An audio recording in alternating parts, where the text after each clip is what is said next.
Operation Mechagon is a returning legacy dungeon in this upcoming season of The War Within. This is now the third time players are going to be able to delve into this mechanical city. While many players may roll their eyes at hearing that this dungeon is returning, there are some changes that Blizzard is implementing.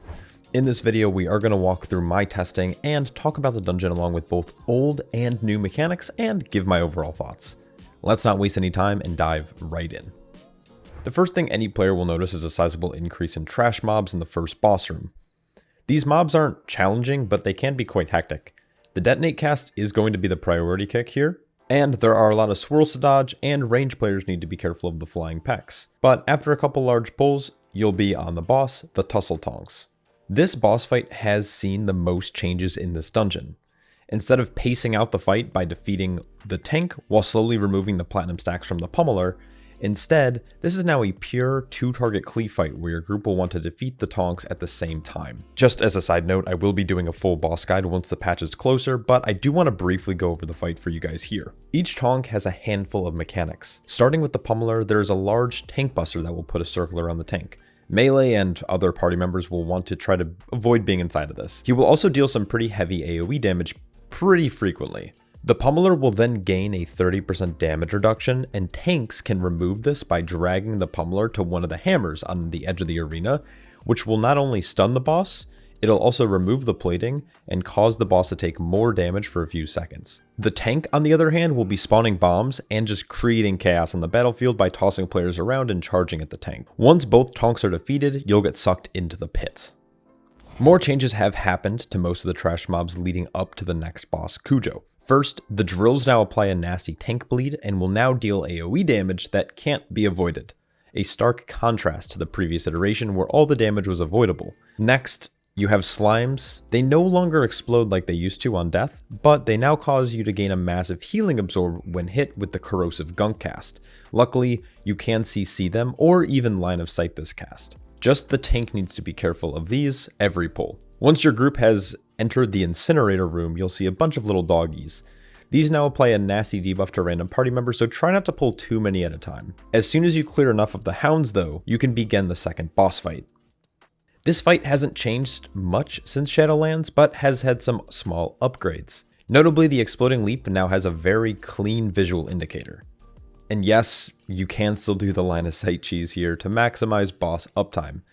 This fight is a very simple rinse and repeat. The only thing that was negatively changed about the fight is the inability to use Shadow Meld to negate the leap. Honestly, I can't really complain about this change. It kind of made it really dull back in the day when you just had a full party of Night Elf players or Hunters or Rogues that just kept cheesing the mechanic by canceling the charge. Honestly, as long as Blizzard nails the tuning on this one, this should be a pretty fun encounter for most people. Once Cujo falls, it's time to make your way up the conveyor belt to sneak into the mechanical city. This is a slight minigame that can be skipped by some classes. Good thing we have a warlock. Once inside the city, you're going to find yourself inside a gauntlet. There's going to be 3 waves of enemies here. First, you have some casters and hounds. Next, you have defense bots. These mobs can be scary without defensives or extra dispels, so just be wary on this second wave. And then lastly, you're going to have a spider mech that has a frontal to dodge and a nice little reaction minigame to play. Next, you have the infamous sentry game. Players must navigate through these patrolling sentries, which will stun you if you're hit and send you back to the start. You can use the vents for cover, and with enough practice, you'll eventually get the hang of it. After one more trash pull, we are going to be on the Machinist's Garden. This is easily the most frustrating boss fight in here. Nothing really has changed, so if you hated this fight in BFA or more recently Shadowlands, good news, you're still going to hate it. The problem with this fight is the insane movement that's required. Dodging most of the abilities isn't hard, but the saw blades cause a lot of trouble for a lot of players. The fight only gets harder and harder as the fight goes on, since more and more saw blades will be in the arena. There's going to be more and more fire because you've defeated some of the sentries that have spawned. It's just a chaotic fight. We tried our best not to cheese the fight, but after a couple of wipes, we decided it's just best to cheese it. You can do this by keeping the boss near the staircase. The blades won't go outside of the room, so everyone can really just plant and do big damage. The only thing you're going to need to do is go into the room to both kill the machine gun plants that are spawned, as well as dodge the fire beams. If I could give feedback to Blizzard on this, I would try to add a visual indicator to the blades since they are just really difficult to see. It's a brown blade on a brown floor. Another thing that you could do is just significantly reduce the damage they deal. In a plus 12 key where we're scaled to 665 item level, which is roughly heroic, These literally one-shot some of our party members, doing nearly 10 million damage. I love this dungeon, but this fight can suck a bag of dicks. Once the machinist falls, you can venture up towards King Mechagon himself. You do still have to defeat the 2 spider tanks that are blocking your path, but these now deal consistent group damage instead of avoidable damage, so doubling the 2 mobs here is pretty dangerous now. But after you defeat them, you can take the little flying machine up to the grand entryway.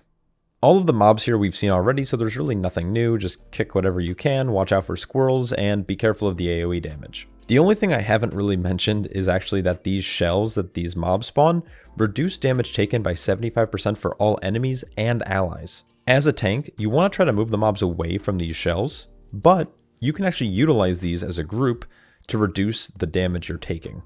And yes, for those who are wondering about the priest mind control tech, it still works. I'm just too lazy to find the footage. Luckily for us, we do have a warlock to skip again. We pulled a couple extra dog packs in Cujo's room, so we are able to skip this. Warlocks are actually eating kind of good this season. Last but not least, we have King Mechagon, and this fight has also seen no changes. Phase 1 can be pretty lethal with the Giga Zaps on random players, but it's still basically just dodge orbs, don't stack for Giga Zap, and run away when you're fixated. Phase 2, King Mechagon will jump into his mech, altering his abilities slightly. You'll still need to dodge orbs, but the Giga Zap is now much larger and will target 3 players in a row. Shadow Meld does still work here, so Night Elf players can actually use their racial to skip this mechanic, saving their healer mana and stress. This will then be followed by large group damage with the Magneto Arm cast. This is pretty much just a rinse and repeat until the boss falls. And that's the end. That's it. That's the dungeon. I've always loved Workshop. I think it's one of the better linear dungeons that Blizzard has come up with. Originally, I thought I would have hated some of these changes they made to the earlier trash mobs and trash count, but I found the larger pulls to be fun and challenging. The first boss can be a little stressful with how many mechanics are going on. I think they could remove one of the tank's mechanics.